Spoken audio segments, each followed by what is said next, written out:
इस सेशन में हम डिस्कस करेंगे फंक्शंस के बारे में। यहाँ से जो है या तो आपके लिए प्रोग्रामिंग बहुत सिंपल और आसान होने वाली, या फिर प्रोग्रामिंग आपके लिए बहुत ही टफ होने वाली। वो सब कुछ बेस्ड है आप इस टॉपिक को कैसे समझते हैं। इसके लिए आपको कुछ पर्टिकुलर थ्योरी लिखना पड़ेगी, और मैं पहले बता दूं ये वाला सेशन हो सकता है कि आपके लिए थोड़ा सा बोरिंग हो, क्योंकि ये थ्योरेटिकल सेशन ज़्यादा रहेगा। फंक्शंस के हम दो फंक्शंस को हम दो लेक्चर्स में डिस्कस करेंगे। पहले पहले वाले लेक्चर में, मतलब कि इस वाले लेक्चर में कुछ सिंपल थ्योरी और ज़रूरत रहेगी कि फंक्शन की ज़रूरत क्यों पड़ती। दूसरे सेशन में हम थोड़ा सा डीप में डिस्कस करेंगे कैसे एक प्रो प्रोग्रामर फंक्शंस के बारे में सोचता है, फंक्शंस को लिखता है, और एक ऑपरेटिंग सिस्टम क्या क्या चीज़ें परफॉर्म करता है फंक्शंस को पढ़ने के बाद में। कुछ पर्टिकुलर थ्योरी है फंक्शन से रिलेटेड जो आपको मालूम होना चाहिए, वो आप लिख लीजिए। Data which is passed to a function is called argument. Second, place or variable in which data is received is called parameter variable. अगला point, arguments must be set always according to parameters. ये तीन point काफ़ी main है किसी function की definition में। तो अब हम आर्ग्यूमेंट और पैरामीटर के बारे में समझेंगे। उसके बाद में हम समझेंगे कि ये थर्ड वाले स्टेटमेंट का क्या मतलब है। सबसे पहले हम समझते हैं आर्ग्यूमेंट। जब भी हम प्रिंट एफ यूज़ करते हैं तो हम लिखते हैं प्रिंट एफ। तो प्रिंट एफ क्या है? प्रिंट एफ एक फंक्शन है, तो हम यहाँ पर पैरेंथेसिस लिखते हैं। तो इस पैरेंथेसिस का मतलब है कि ये होता है format to write a function. मतलब अगर किसी भी नाम के आगे, for example A B C के आगे आपने गोल ब्रैकेट स्टार्ट और गोल ब्रैकेट बंद कर दिया, इसका मतलब हो गया A B C is a function.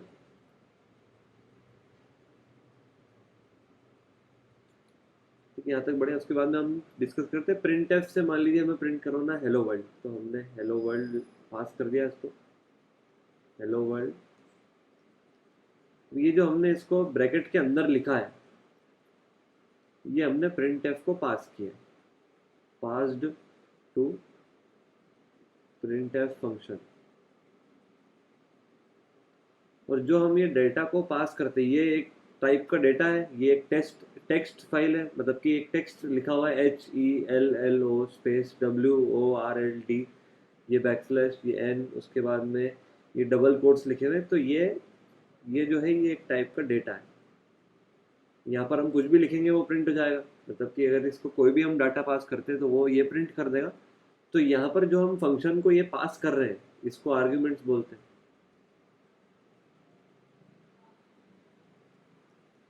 ये जस्टिफाई करता है हमारा फर्स्ट पॉइंट कि data which is pass to a function is called argument. मतलब कि वो डेटा जो हम एक फंक्शन को देते हैं उसको आर्ग्यूमेंट बोलते हैं।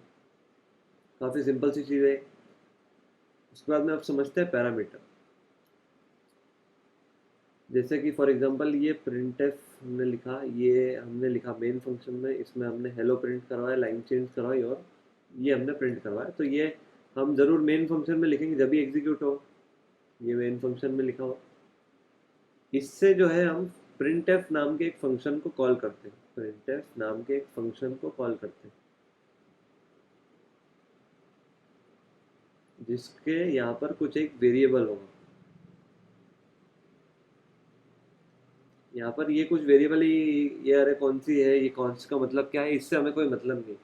जिधर भी प्रिंट एफ की डेफिनेशन होगी, ये मान लीजिए प्रिंट एफ की डेफिनेशन, ये जो भी हमने वर्ड्स पास किए ये इस वेरिएबल में जाएंगे। इसको हम एक अलग एग्जांपल समझते हैं, प्रिंट एफ की एग्जांपल समझेंगे तो काफ़ी कॉम्प्लिकेशन आएंगे। अब ये पैरामीटर्स, आर्ग्यूमेंट्स, फंक्शंस, इन सब के बारे में डिस्कस करने से पहले सबसे ज़्यादा इम्पोर्टेंट यही चीज़ है कि हम एक फंक्शन की ज़रूरत को समझें कि फंक्शन की क्या ज़रूरत है। तो उसके लिए मैं एक प्रोग्राम लिख रहा हूँ, उस प्रोग्राम को एज इट इज़ आप जो है टाइप कर दीजिए।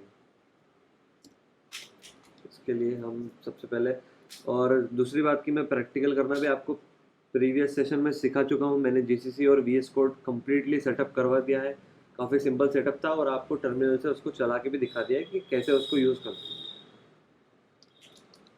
सबसे पहले हम डेस्कटॉप पर जाएंगे। डेस्कटॉप पर ls से लिस्ट प्रिंट कराएंगे कि कुछ प्रॉब्लम तो नहीं है, तो अभी तक कोई प्रॉब्लम नहीं है। उसके बाद में हम एक फाइल बनाएंगे, टच abcd.c। abcd.c नाम की फाइल बनाने के बाद में उसको ओपन कर लेंगे, उसमें हमारा कोड लिखना स्टार्ट कर देंगे। तो ये कोड आप ऐसा कैसे लिख लीजिए जैसे मैं लिख रहा हूँ। कंपाइल करने के बाद वीडियो में पीछे आके लिखिएगा, क्योंकि हो सकता है कि कुछ कंपाइलर एरर आ जाए, कुछ मुझसे छोटी सी गलती हो जाए। आप जब प्रोग्राम बनाएंगे तो 100% श्योरिटी है कि आपसे भी कुछ ना कुछ गलती होगी, और उस गलती को ढूंढने का भी अलग ही मज़ा आता है। उसके बाद में हम इस प्रोग्राम में 3 वेरिएबल्स लेंगे। ये वही हमारा सिंपल सम वाला प्रोग्राम है। सबसे पहले x की वैल्यू ली हमने 100, अगले स्टेटमेंट में y की वैल्यू सेट कर दी 200। सम वही हमने सम को z में स्टोर कराया और x प्लस वाई करवा दिया। सम कंप्यूट करने के बाद में हमने प्रिंट करवा दी वैल्यू, टोटल इस percentage D backslash comma z semicolon. अगले स्टेटमेंट में हमने x की कुछ और वैल्यू ली। हमने x की वैल्यू ली 25, y की वैल्यू ली हमने 65 या फिर 75 ले लेते।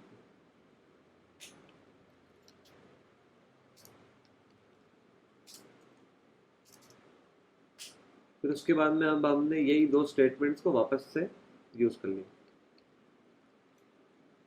मतलब कि वापस से इन दोनों का सम कंप्यूट करवाया और उसको प्रिंट करवा दिया। उसके बाद में हमने वैल्यू ली, x की वैल्यू 1000 और y की वैल्यू 1। वापस से सेम स्टेटमेंट्स यूज किए, z में x और y का सम प्रिंट कराया और वैल्यू प्रिंट करवा दी।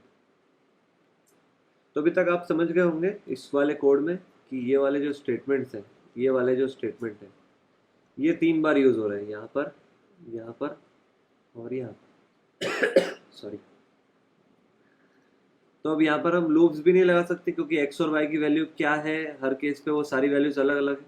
हम कुछ डिसाइडेड भी नहीं है, कुछ सिमिलर पैटर्न में भी आगे नहीं बढ़ रहा है, ताकि हम पैटर्न को ट्रेस डाउन करके लूप में इम्प्लीमेंट कर सकें। इसको मैं एक बार आपको कंपाइल करके बता दूँ।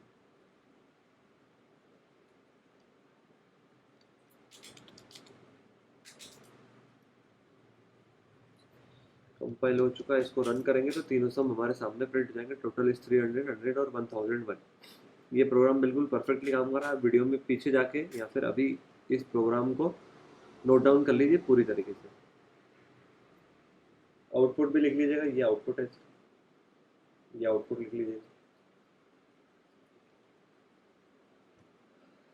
अब हम आगे बढ़ते हैं कि फंक्शंस की ज़रूरत क्या है और फंक्शंस को इम्प्लीमेंट कैसे करते हैं। तो मैंने अभी आपसे कहा कि फंक्शंस पे एडवांस डिस्कशन हम नेक्स्ट सेशन में करेंगे। अभी सिर्फ हमें फंक्शन को ऊपर ऊपर से समझना है कि फंक्शन होता क्या है, उसको कैसे यूज़ करते हैं। तो फॉर एग्जांपल एक फंक्शन को हम जब भी यूज़ करते हैं, तो अभी के लिए आप मान लीजिए कि वॉइड नाम का यूज़ करते हैं, वॉइड स्पेस और फिर फंक्शन का नाम। तो फॉर एग्जांपल इस केस में हमें फंक्शन का नाम रखना है सम। उसके बाद में सॉरी, हम इसका नाम कुछ और रख देते हैं इस केस में। हम इसका फंक्शन का नाम रखेंगे प्रिंट सम। अब हमारा ऑब्जेक्टिव ये है कि हम प्रिंट सम को 2 वैल्यूज पास करें और ये फंक्शन चले, काम करे और सब बढ़िया हो जाए। प्रिंट सम के अंदर हम लिखेंगे कोड हमारा z equal to X plus Y और प्रिंट करा देंगे वैल्यू प्रिंट है total is percentage D backslash n और यहाँ पर z। उसके बाद में इस फंक्शन को क्लोज। ये तैयार हो गया हमारा प्रिंट फंक्शन, मतलब प्रिंट सम फंक्शन। अब जो भी x और y की वैल्यू ऑलरेडी रैम में सेट होगी, ये उनका सम निकालेगा z में और उसको प्रिंट करवा देगा इस स्टेटमेंट की मदद से। अब इस प्रोग्राम को हम टाइप करते हैं, अब हमें बार बार सिर्फ इस प्रिंट सम वाले फंक्शन को कॉल करना पड़ेगा। काफ़ी सिंपल प्रोग्राम है। जैसे हम यहाँ पर मेन फंक्शन को कॉल करते हैं वैसे ही, जैसे यहाँ पर मेन फंक्शन लिखा हुआ है वैसे ही हम यहाँ पर हमारा वो वाला फंक्शन लिख के उसको कॉल कर लेंगे। तो इस वाले स्टेटमेंट को हटा देते हैं, इस वाले स्टेटमेंट को भी हटा देते हैं। यहाँ पर हम लिखेंगे प्रिंट सम, प्रिंट सम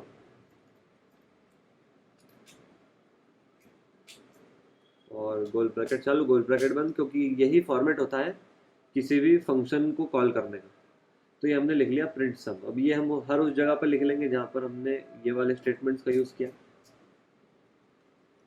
यहाँ पर भी प्रिंट प्रिंट सम सेमीकोलन, इस वाली जगह भी हम सेम स्टेटमेंट्स का यूज़ करेंगे। यहाँ पर भी हम प्रिंट सम। उसके बाद में अब फंक्शन को लिखना भी ज़रूरी है, तो हम यहाँ पर फंक्शन की डेफिनेशन लिखेंगे।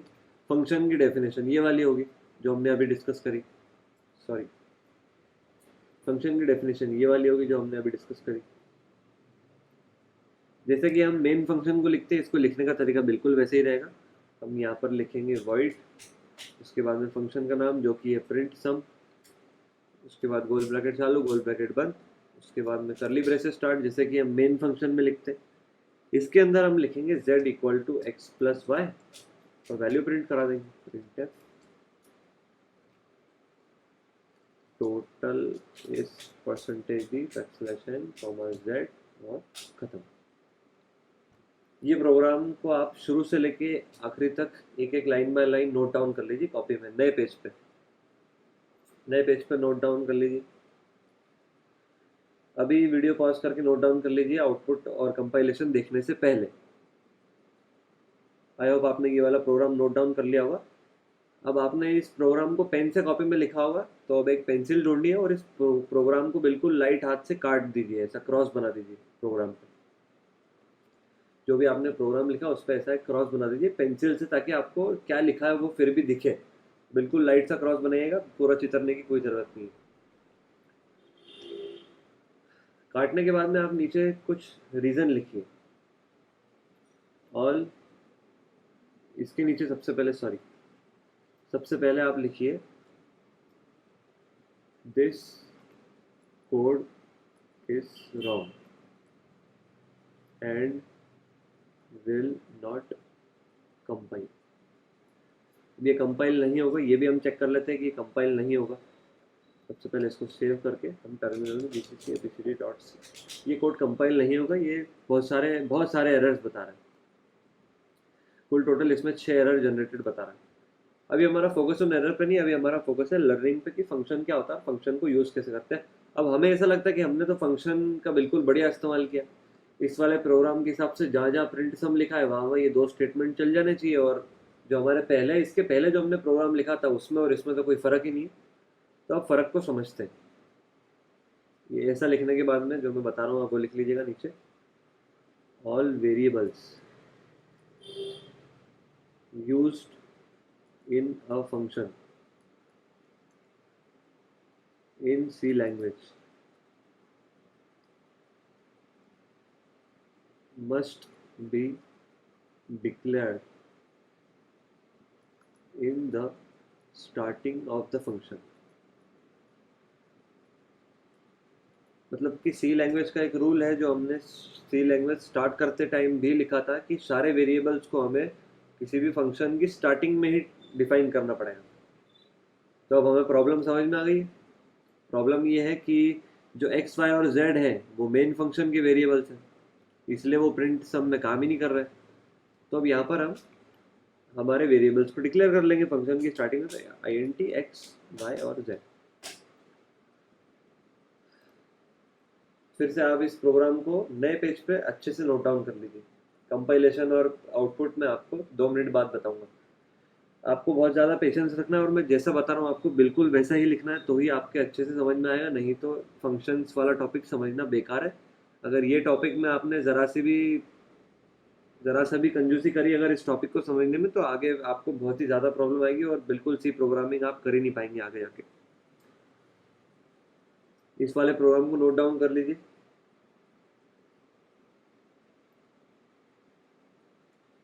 अब जैसे आपने इस प्रोग्राम को नोट डाउन कर लिया, यहाँ पर आपने आपके पूरे पेज पे प्रोग्राम लिखा, फिर से पेंसिल उठाइए और फिर से उसको काट दीजिए बिल्कुल लाइट पे। काटने के बाद में नीचे लिखिए this program is logically wrong. Logically wrong कैसे? तो यहाँ पर ऐसा लिखिए this program will produce garbage value as its output. यहाँ पर एक नई बात सामने आती है कि कोई जो भी वेरिएबल्स होते हैं वो पर्टिकुलर हर फंक्शन के लिए अलग अलग वेरिएबल्स होते हैं। आप ऐसा भी लिख लीजिए कि हर फंक्शन के लिए अलग अलग वेरिएबल्स होते हैं जो उसमें डिक्लेयर किए हुए होते हैं। ये हमने वेरिएबल को डिक्लेयर किया यहाँ पर। तो वैसे ही अब जब ये हमने लिखा और जैसे ही प्रिंट सम पढ़ा सिस्टम ने, तो इससे ये फंक्शन कॉल होगा, मतलब कि इस फंक्शन की डेफिनेशन चलेगी एक बार, मतलब ये कोड चलेगा। जैसे ही अब हम इसकी एक बार शुरू से वर्किंग समझते हैं। हमने कंपाइल कर लिया, एग्जीक्यूट होते टाइम या int xyz से रैम में x y और z के लिए 4 बाइट्स की मेमोरी एलोकेट होगी। x की वैल्यू 100 सेट होगी, y की वैल्यू 200 सेट होगी। प्रिंट सम लिखा है, वैसे ही इस फंक्शन को कॉल प्लेस होगा और ये फंक्शन के जो कंटेंट है वो काम करेंगे। तो जैसे ही int xyz चलेगा, अब x और y और z के लिए अलग से मेमोरी एलोकेट होगी 4-4 बाइट। और हमने ऐसा सीखा है कि जब हम इनको कोई वैल्यू इनिशियलाइज नहीं करें तो इनमें गार्बेज वैल्यू रहती है। तो ये वाला जो ऑपरेशन होगा ये x और y की गार्बेज वैल्यू के लिए होगा, और यहाँ पर टोटल इस परसेंटेज डी की जगह पर z की वैल्यू प्रिंट हो जाएगी जो कि गार्बेज वैल्यू होगी। इसको आपको पूरा एक्सप्लेनेशन को अच्छे से लिख लेना है। आई होप आपने ये अच्छे से लिख लिया हो। आप चाहे तो पीछे जा सकते हैं, वीडियो की स्पीड स्लो करके सुन सकते हैं और जैसा जैसा मैं बोल रहा हूँ वैसा वैसा लिख सकते हैं। तो मतलब कि ये वाला स्टेटमेंट तो गलत हो जाएगा। हमें कोई नए वेरिएबल्स नहीं चाहिए, हमें वैल्यूज चाहिए ये पुरानी वाली। हमें 100 और 200 चाहिए यहाँ पर, और उसका सम हम चाहते हैं कि सम कंप्यूट हो जाए, सम प्रिंट हो जाए। अब हम जो करेंगे उसको बोलते हैं linking. Now we will link two functions. यहाँ पर बात सामने आएगी लिंकिंग की, मतलब अब हमें क्या करना है, x और y की जो वैल्यू है सॉरी, अब हमें करना है कि x और y की जो ये 100 और 200 वैल्यू है ये हमें प्रिंट सम को प्रोवाइड कराना है। प्रिंट सम को अब प्रोवाइड कराना, तो अब हमें इस फंक्शन को वैल्यू भेजना है। तो हमने ये सीखा कि उसको ये ब्रैकेट में लिखना पड़ेगा। तो ब्रैकेट में लिख देते हैं x, y। अगर एक आर्ग्यूमेंट लिखना होता तो सिर्फ x लिखते हैं, अगर 2 आर्ग्यूमेंट है तो उनको हम कॉमा से सेपरेट करते हैं। ये भी लिख लीजिए आप कि 2 arguments are separated by a comma. इससे आपने x और y की वैल्यू पास कर दी इस फंक्शन को। इससे x और y की वैल्यू यहाँ पर आ जाएगी, z में x और y की वैल्यू आएगी और printf से प्रिंट हो जाएगा। हमारा काम खत्म। हर जगह पर हम ये चेंज कर देंगे x और y। ये हमने आर्ग्यूमेंट प्रोवाइड किया। अब इससे ध्यान रखेंगे ये वाला, आप अब एक बार ये वाला पूरा प्रोग्राम लिख लीजिए शुरू से लेकर लास्ट तक पॉज करके। प्रोग्राम लिखने के बाद में ये वाला स्टेटमेंट लिखिए। ये वाला स्टेटमेंट बिल्कुल बोल्ड में, आप चाहें तो इसको थोड़ा फॉन्ट साइज बढ़ा के स्टेटमेंट को लिखिए और इसके नीचे जैसा मैं बोल रहा हूँ वैसे लिखिए कि by this statement we are passing values of x and y and not x and y themselves। मतलब कि इस वाले स्टेटमेंट के थ्रू हम इस फंक्शन को x और y नहीं भेज रहे, बल्कि x और y की जो वैल्यूज है वो भेज रहे हैं। मतलब कि x और y में जो डेटा रखा है, x की वैल्यू 100 है तो 100 एक डेटा है, y की वैल्यू 200 है तो 200 भी एक टाइप का डेटा है। वो हम 100 और 200 इस फंक्शन को पास कर रहे हैं। तो हमने जो इस फंक्शन को पास करा तो हमने सीखा ऊपर, अभी जब हमने थ्योरी लिखी थी तो हमने देखा था data which is pass to a function is called argument. तो यहाँ पर हमारा आर्ग्यूमेंट क्या हो गया, x और y। बिल्कुल गलत, हमारा आर्ग्यूमेंट x और y नहीं है, हमारा आर्ग्यूमेंट होगा x और y की वैल्यूज। x और y की जो 2 वैल्यूज हैं, ये वैल्यूज जो है ये आर्ग्यूमेंट, 100 और 200 इस वाली लाइन का आर्ग्यूमेंट है, 25 75 इस वाली लाइन का आर्ग्यूमेंट है, और 1000 और 1 इस वाली लाइन का आर्ग्यूमेंट है। इनको आर्ग्यूमेंट वेरिएबल्स बोल सकते हैं, लेकिन आर्ग्यूमेंट नहीं बोल सकते। अब आपने इसके ऊपर, मैंने जैसा कहा था कि ये वाले स्टेटमेंट के बारे में लिखने से पहले आपने ये वाला प्रोग्राम पूरा नोट डाउन कर लिया होगा। अब आप इस वाले प्रोग्राम को जो आपने नोट डाउन कर लिया है, इस वाले प्रोग्राम को भी एक बार पेंसिल से काट दीजिए पूरा, और इसके नीचे लिखिए कि this program will not compile and will give compiler error. अब बहुत हो गया। अब हमें डायरेक्ट, अब सिर्फ एक ही स्टेज बची है जिससे हम इसको डायरेक्टली यूज कर सकते हैं, वो है पैरामीटर्स ऐड करना। अब समझते हैं कि पैरामीटर्स क्या होते हैं। All variables declared in a function can only be used in that function. तो अब इसका मतलब क्या है? तो इसका मतलब ये है कि कोई भी जो फंक्शन में, जैसे कि मेन फंक्शन है, मेन फंक्शन में ये 3 वेरिएबल्स डिक्लेयर्ड है, तो इन तीनों वेरिएबल्स का यूज इसी फंक्शन में ही किया जा सकता है। इसके आगे एक्स वाई जेड क्या होते हैं, किसी फंक्शन को कुछ नहीं पता। जो मतलब एक्स और वाई और जेड का मेन के लिए है, वो जरूरी नहीं कि एक्स और वाई और जेड का मतलब इसके लिए हो भी सकता है कि एक्स और वाई और जेड की जगह पर कुछ अक्षर हो इसके लिए। मेरे कहने का मतलब ये है कि हर फंक्शन के लिए वेरिएबल्स की वैल्यू, नाम सेम भले ही हो, लेकिन वेरिएबल्स की वैल्यू अलग अलग हो सकती है। इसको भी आप लिख लीजिए। अब मान लीजिए कि हमने प्रिंट सम को एक्स और वाई की वैल्यू भेज दी, लेकिन अब यहाँ पर एक्स और वाई की वैल्यू रिसीव करने वाला कौन है? तो यहाँ पर जब हम डेफिनेशन लिखेंगे, तो यहाँ पर हम रिसीव करने वाले, एक रिसीव करने वाला स्टेटमेंट भी लिखेंगे, वो होगा INT टाइप। अब ये जो वैल्यू आ रही है 100 और 200, ये INT टाइप की है, ये देख रहे हैं आप, INT टाइप की है, तो यहाँ पर INT आएगा स्पेस। अब आपको जो भी वेरिएबल का नाम लेना है प्रिंट सम के लिए, तो हम फॉर एग्जांपल यहाँ पर p ले लेते हैं, और एक हम ले लेते हैं INT q। अब इस वाले इससे होगा ये कि जो x और y की वैल्यू है, वो एक नया वेरिएबल डिक्लेयर होगा p प्रिंट सम के लिए। उसको असाइन हो जाएगी x की वैल्यू, मतलब कि p को 100 की वैल्यू आ जाएगी। उसके बाद में y को, जो q है उसको y की वैल्यू आ जाएगी, जो भी करंट वैल्यू होगी, जैसे 200, तो 100 और 200 आ चुके हैं।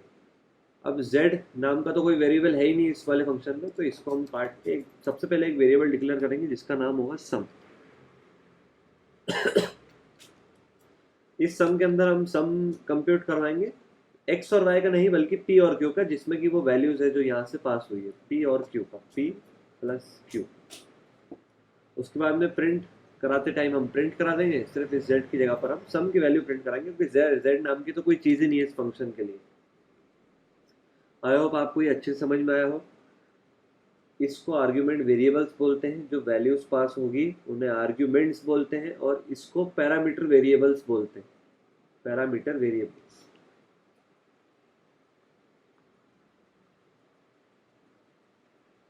आप ये वाला कोड पूरा लिखिए, और यहीं पर एरो बना के यहाँ पर ऐसा करके लिखिए कि ये पैरामीटर वेरिएबल्स होते हैं।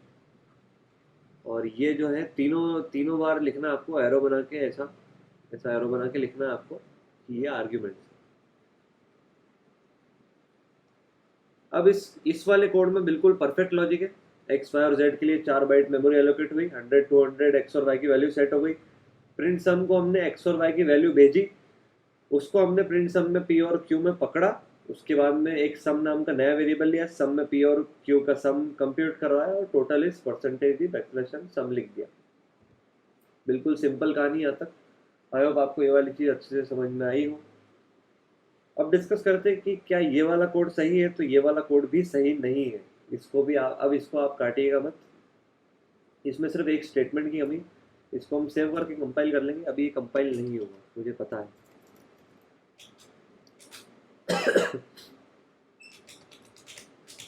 अभी ये कंपाइल नहीं होगा। ये बोल रहा है कि implicit declaration of function print sum, implicit declaration of function print sum, conflicting type for print sum, implicit declaration print sum. तो प्रॉब्लम ये है कि जैसे कंपाइलर जो है वो कंपाइलर यहाँ से पढ़ना स्टार्ट करता है, तो इस वाले स्टेटमेंट से वो stdio.h मतलब कि इनपुट आउटपुट फंक्शन की प्रोटोटाइप ले आएगा। उसके बाद में वो एक्स वाई जेड के लिए मेमोरी एलोकेट कराएगा, ये सब करा लेगा। लेकिन कंपाइलर को क्या पता कि प्रिंट सम का मतलब क्या होता है, तो वो तो वही प्रोसेस रोक देगा। वो ये बोलेगा कि प्रिंट सम नाम की क्या चीज़ होती है, मेरे को तो पता ही नहीं कुछ भी। तो इसके लिए हमें प्रिंट सम का प्रोटोटाइप लिखना पड़ेगा।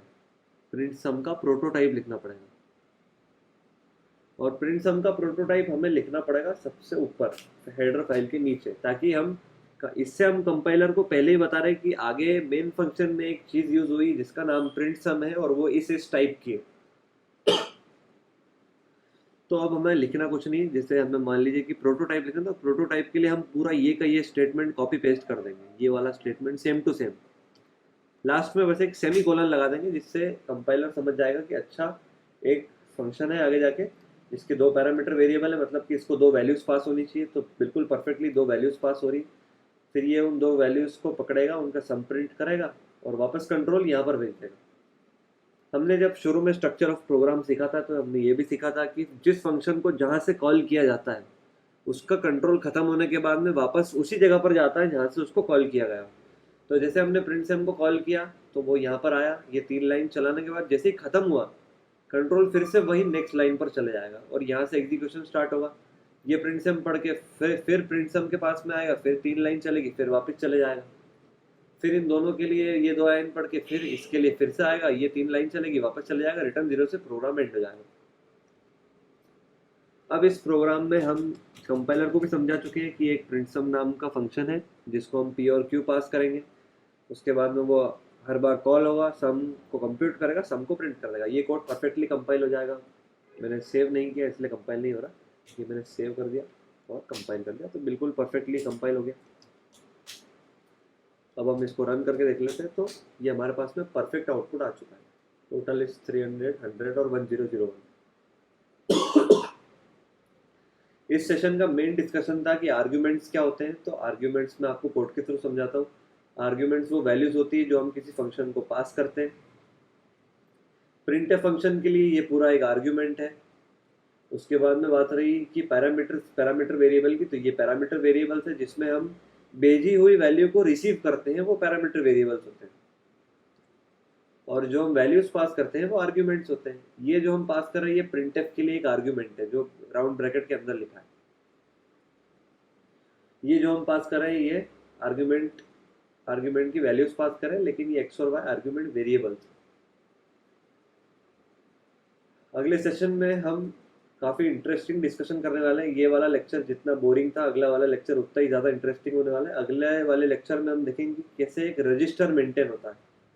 जो हमने सीपीयू के टाइम रजिस्टर समझे थे, वो समझेंगे कि रजिस्टर्स कैसे मेंटेन करते हैं फंक्शंस की डिटेल्स को।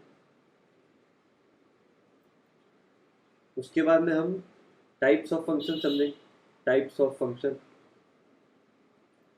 उसी के साथ में आपको ये भी समझ आ जाएगा कि मेन के साथ में हम आईएनटी क्यों लिखते हैं, ये आईएनटी टाइप का फंक्शन क्यों है, ये वॉइड टाइप का क्यों है, ऐसा ही क्यों है।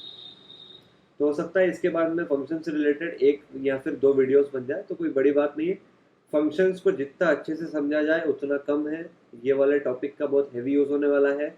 आगे चल के हम फंक्शंस के बाद में एप्लीकेशन डेवलपमेंट पढ़ेंगे, एप्लीकेशन डेवलपमेंट पढ़ने वाले।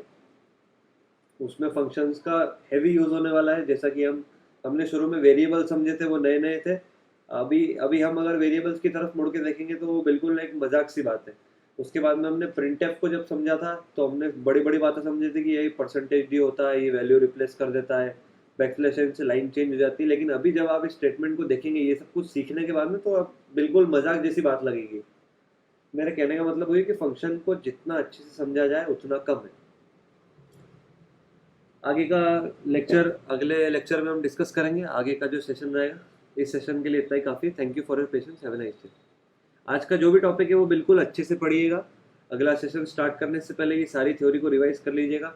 मैं मानता हूँ कि इस सेशन में बहुत सारी थ्योरी है, लेकिन ये पढ़ाना ज़रूरी था, और वो कटे हुए कोड्स आपकी कॉपी में लिखे हुए होना ज़रूरी है, ताकि जब आप 1 साल बाद 2 साल बाद पढ़ें या किसी और को समझाएं, तो वो पहले आपको अच्छे से समझना है, उसके बाद ही आप किसी और को समझा सकते हैं। Thank you for your patience. Have a nice day.